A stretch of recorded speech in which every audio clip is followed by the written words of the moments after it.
You've been told that being agreeable earns loyalty, that politeness guarantees respect, that keeping everyone happy will eventually pay off.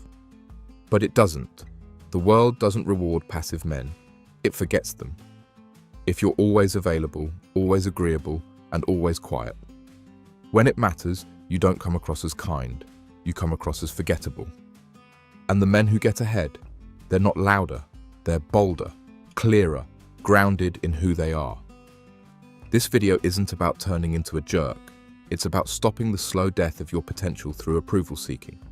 It's about learning how to lead, not follow every expectation handed to you.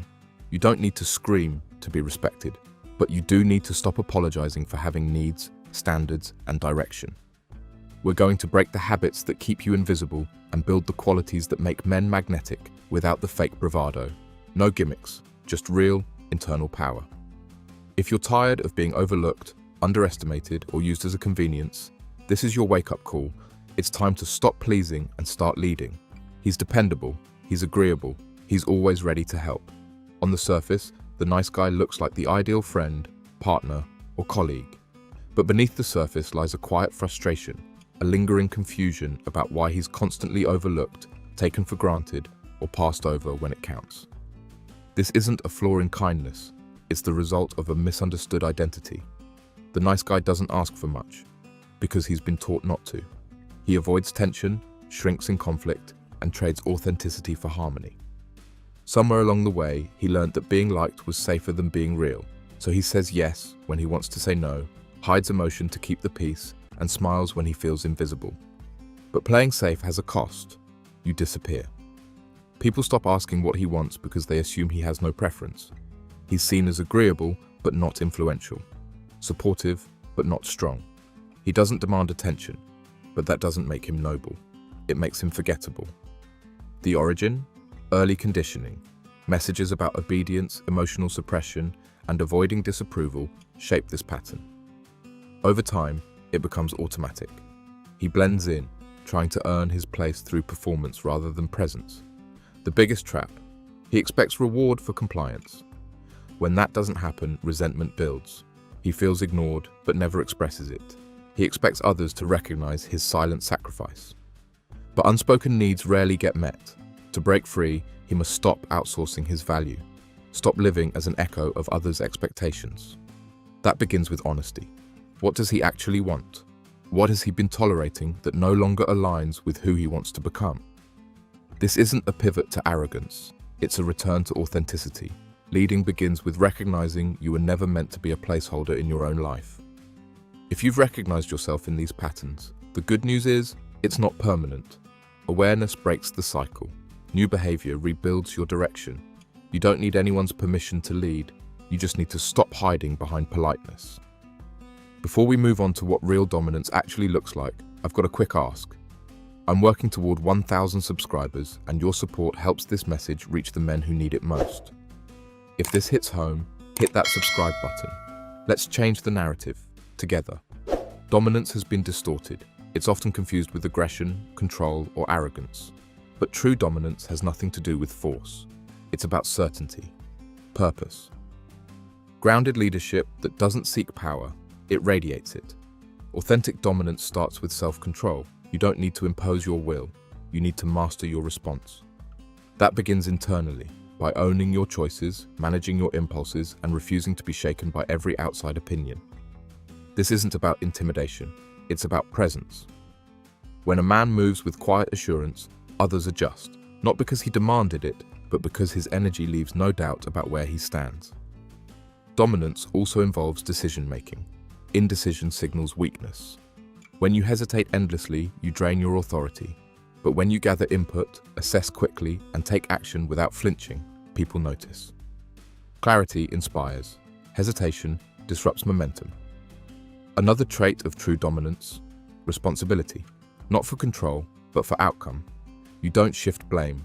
You own your role, adapt when needed, and improve without needing praise. Accountability builds trust. Without it, influence collapses. Real dominance is expressed through consistency. When your actions match your words, especially under pressure, you become a stabilizer. In a world addicted to chaos, steadiness becomes power. Assertiveness supports this. You speak clearly. You state what you need without apology or aggression. You don't seek approval, you provide clarity. And that clarity creates space for respect to grow naturally. Importantly, dominance includes emotional regulation. You don't flinch in discomfort. You don't escalate when challenged. You stay level. People follow the person who stays composed when things unravel. That's dominance in motion, not noise, but direction. True leaders don't need to be liked. They need to be effective, and effectiveness grows from alignment. When your values, words, and behavior line up, your message lands before you say a word. Authentic dominance never seeks attention. It earns influence. It's not about being feared, but about being firm in your mission. When people sense that you won't bend for popularity, they listen differently. Not out of fear, but out of respect. This shift from passive to powerful doesn't require you to become someone else. It requires you to return to who you were before doubt crept in. Let's move forward. Next, we break down exactly how to speak with authority, even when the room's not listening. Powerful communication doesn't rely on volume, it relies on clarity. The ability to speak with confidence, without aggression or apology, transforms how others respond to you. It's not about controlling the conversation, it's about making your message undeniable. Assertiveness isn't natural for everyone, especially if you've spent years softening your voice to avoid conflict. But this isn't about becoming confrontational, it's about removing uncertainty from your words. The first step is deciding what needs to be said and why. Vagueness waters down impact. When your purpose is clear, your words land clean.